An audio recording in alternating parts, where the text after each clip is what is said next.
football and baseball playoffs, certainly in the corridor. The Nationals will be playing all weekend as well. And the Redskins and the Ravens, they don't intersect much, but every 4 years we get together and fight it out like the Hatfields and the McCoys. Jim Lokay does all things sports down in D.C. at Fox 5. You can follow his journey at Lokay Fox 5. That's sort of like the Force Fox 5 from Pulp Fiction, isn't it, Jim? I think a little bit like that, right?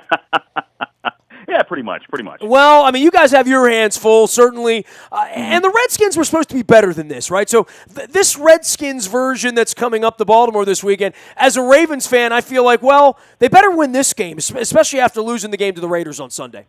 Well, right. And you consider, too, the Redskins were a team, well, first of all, you're paying your quarterback $20 million off the bat. So obviously they had a lot of faith that Kirk Cousins was going to duplicate what he did last year this year. But when you start with 2 straight losses at home, including one in the division to the Cowboys, I mean, there was a lot of acrimony it seemed coming out of that locker room. They didn't address it head on, but they did say that there was some sort of a discord. Who's the leader of this team? But then they turned it around. They beat the Giants. They weren't supposed to beat the Giants, and then we saw what they did against Cleveland. But then again, it was Cleveland. It should have been a little bit easier than how it turned out being. For you with the Redskins, who's their best player? I mean, is Josh Norman quickly sort of grabbed that title in 4 weeks? Because I look up and down the roster and, I see some names I recognize, but I don't watch them play that much. And I did see the end of the game against the Giants, which I thought was a little bit of a season saver, right? I mean, sure. And they were behind to the Browns on Sunday. This is a scuffling version of the Redskins at 2-2 who are lucky to be 2-2 at this point, I think. Yeah, I think 2 guys that are going to be the really any breakout stars as of yet. It's a team effort. And I know that sounds cliche, but really when you can depend on guys like Matt Jones or Chris Thompson or Jordan Reed, when you have some options out there, it makes the difference. And I think Kirk Cousins is finally getting comfortable with finding those guys and considering his own options out there. So, yeah, it was disappointing to see them fall behind. Again, Cleveland. That's not a team that you expect to be fighting. You expect it to be a cakewalk, but nonetheless. Well, we were down 3 touchdowns to them 2 weeks ago, so we are familiar with that role. Right. Yeah, I was going through my head, and I'm trying to remember. Okay, where did that happen? But it's funny. Year after year, you talk about a franchise that they're like, okay, maybe this is the year, and then just something happens. I think the biggest disappointment on Sunday was the fact that we didn't see Robert Griffin on the field. I think that was when the schedule came out last year, every Redskins fan was circling week 4 because they figured this was going to be the week. This was going to be the past versus the present, and you're really going to see Jay Gruden validating that and Dan Snyder their decision to go with Kirk Cousins. But obviously that didn't happen, and I think it's for the better because the storyline wasn't so much that, it was so much, here, let's get this team back on track. Well, I can't imagine that, especially after winning the division last year and the direction the team's gone with McLuhan, that anybody's talking about RG3 right now any more than anybody in Cleveland should be talking about Johnny Manziel at this point. Yeah, well, I think that had this team started, had they lost that one against the Giants, had they gone 0-3, been behind to the Browns. Right. Exactly. I think when you look at that, I think that you have a fan base that for so long has been, they dealt with uncertainty. They dealt with instability. And I think that would just give rise to that. But I think slowly but surely, let's put it this way. I think when you put the franchise tag on Kirk Cousins, when you give him that $20 million, yes, it seems like you're paying a lot of money for a guy that maybe certainly isn't in the upper echelon of quarterbacks in the NFL, at least not yet. But at least that bought them time. It made them look like, okay, if Cousins doesn't work out this year, if he doesn't give us the kind of season he gave us last year, then, we're off the hook. We're not locked into him long term. So I think that was as you look back on it, okay, that was a pretty smart move on their part, and we'll see if it pans out. He is Jim Lokay. You can follow his journey out on Twitter at LokayFox5. He's at Fox 5 in Washington, D.C., covering all these. The one thing, Will, look, you're a Pittsburgh guy, so you're not even we can't even agree on the caps, right? I mean, you and me, probably, right? And that thing's getting going, too, and I'll circle the wagons with Trotz and those guys, and, Sure. But they don't get judged until April anyway. So, I mean, even talking about them until April, it doesn't matter. But the Nationals also have this thing going on, right? And they're playing some really important baseball year for their fan base, for what they went through last year as an organization. And Dusty, I don't think that they're expected to win the World Series, but they come into this thing with as good a chance as anyone, and certainly playing this Dodgers team, going back coast to coast here the next couple of days. This is a big, big time for the Nationals to prove something. It's a big time, but I think the problem they're going to face going in is the fact that you have a team that suddenly, I mean, they were cruising for a while, and then the injury bug hit them. Steven Strasburg certainly doesn't look like he's going to play in the NLDS. The team has said as much. He's still an option at some points, but he's dealing with that flexor. There was the whole mystery over Bryce Harper's shoulder. He started out on fire, and then he kind of fizzled out the rest of the year. I mean, he was still a difference maker at times, but he wasn't the reliable guy that they've had in the past. Well, he's not a guy they're going to give a $400 million contract to today, the way we were talking about it last year. No, I mean, I think that's the one, they're pushing through this, but, we're going into, and it's amazing we're talking about this contract for him so far out.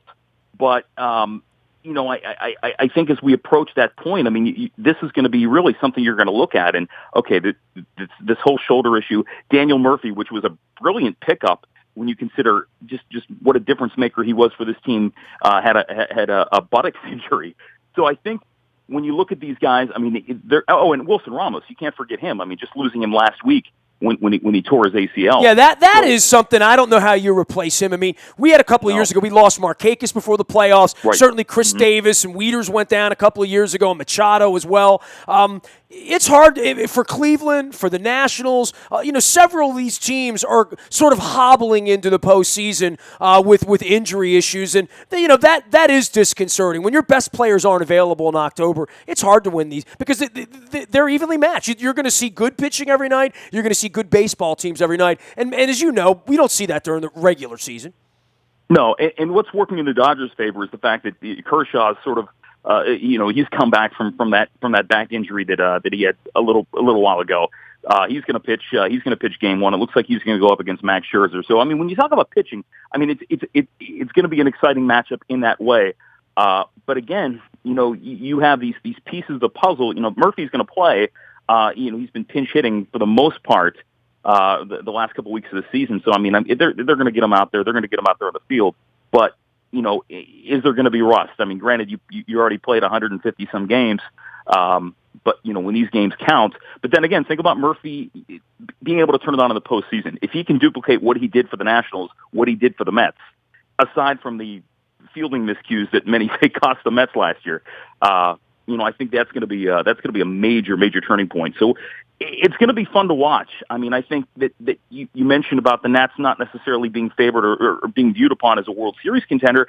I think that this is going to. I think what the buzzsaw is really going to be the Cubs. If they can get past the Cubs, I think whoever can top the Cubs. I think if we see the Nats and Cubs facing off, that's going to be an epic series. But let's get past this one first. And I think this could. I think this is going to go a long one. I think they're going to play this one. This is going to be a lot of good baseball in this first round. Well, the good news, if you're a Nats fan, is just avoiding the Cubs, right? And you sort of kind of want to do that. In the American League, I don't know who wants to avoid whom at this point. I thought the Red Sox had all the momentum, and they wind up entering the weekend as the 3 seed. We're on the line with Jim Lokay. He does all things DC sports, but is a Pittsburgh guy, and I must say, hating on the Steelers didn't do me any good on Sunday night. And we'll have plenty of chances. But what a Jekyll Hyde effort, right? I mean, what the Eagles did to them last week and then what they did to the Chiefs on Sunday night. Very hard to gauge this Steelers team right now. They've always been a team that seems to lose the easy ones and then win the ones they're not supposed to. It just seems like without fail, that's always how it's been. And there's been so much talk about Carson Wentz. Is this guy going to be the next coming of something? Certainly giving Eagles fans a little bit of hope along the way. We'll see if he's going to be a fluke. They had the week off.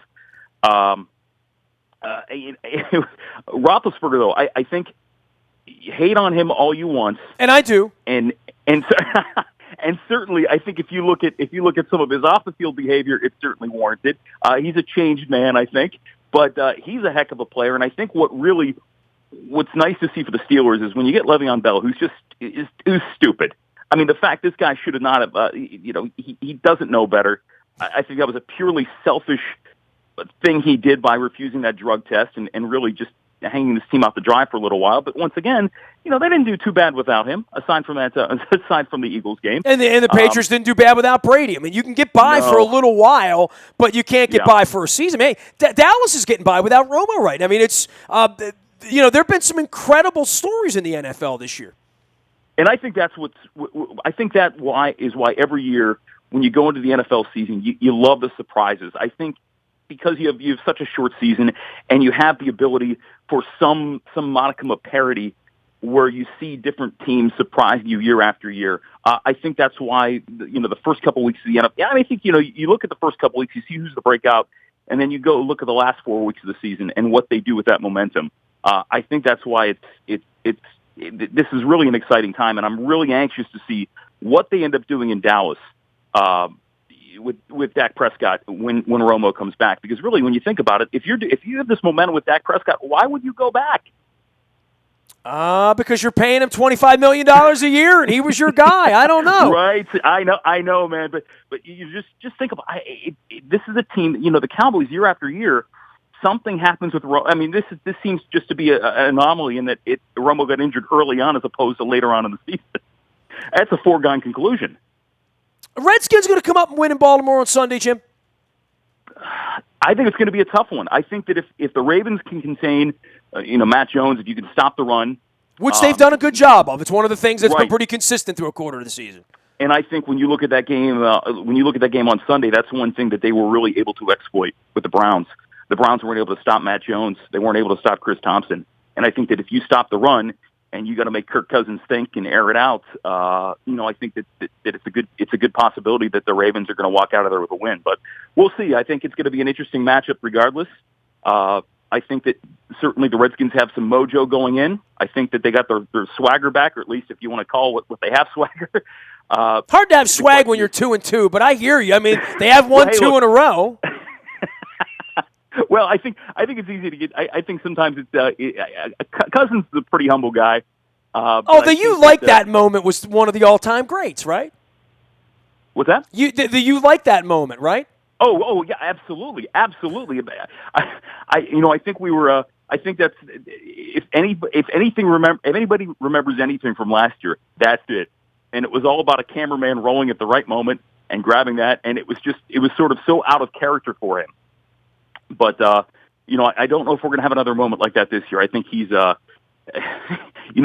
or lose, he's kind of a calm and level-headed in the postgame, and you don't really see a whole lot of emotion out of him. But he was certainly caught up in the moment last year. Hey, from a Ravens guy to a Steelers guy, I could only hope that we could kick the Redskins' ass every year instead of every 4 years. So it really is a shame these teams don't get together more often, right? I think I love these rivalries. I love when you have two different fan bases, so close to each other, and it just, you just have this rivalry that you don't see a whole lot, but every now and then it's fun to get together and knock it around on the field a little bit and see who comes out a winner. Man, there were a whole lot of Raiders fans inside of our stadium on Sunday. I can only hope the HTTR folk, that they think so badly of Baltimore that they won't even visit on a Sunday afternoon, but I know better. Jim, great having you on, man. We'll be following you out on Twitter at Lokay5, Fox 5, I should say. Thanks for the time, bro.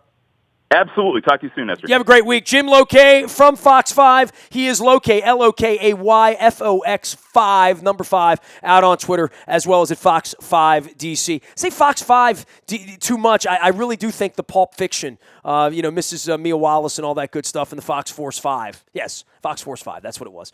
You can find me, Nasty, at WNST.net, out on anywhere the internet is served, and in our buyatoyota.com audio vault. Download the TuneIn Radio app. We come in crystal clear from anywhere in the world, live or when you want. Listen to what you want, when you want, how you want. No static at all, just like Steely Dan. It is the Buy a Toyota audio vault. Morning newspaper reaches your email inbox at 7 a.m. each and every morning. That is free of charge and powered up by our friends at Planet Fitness and PlanetFitness.com. Still $10 a month to get in shape there. And last but never least, any breaking news happens first on our WNST tech service. That is brought to you by Coons Ford of Security Boulevard. Dennis has you covered with the Sunday Sports Force, the SSV on WNST. That happens It's 3 until 5 every Thursday here at WNST.net. Nasty@WNST.net is my email. I'm a very available individual. Twitter, Facebook, LinkedIn, Snapchat, Instagram, streaming live on Facebook Live, as well as our YouTube WNSTV channel. We are WNST.net, AM 1570, and WNST Towson, Baltimore, and we never stop talking Baltimore sports.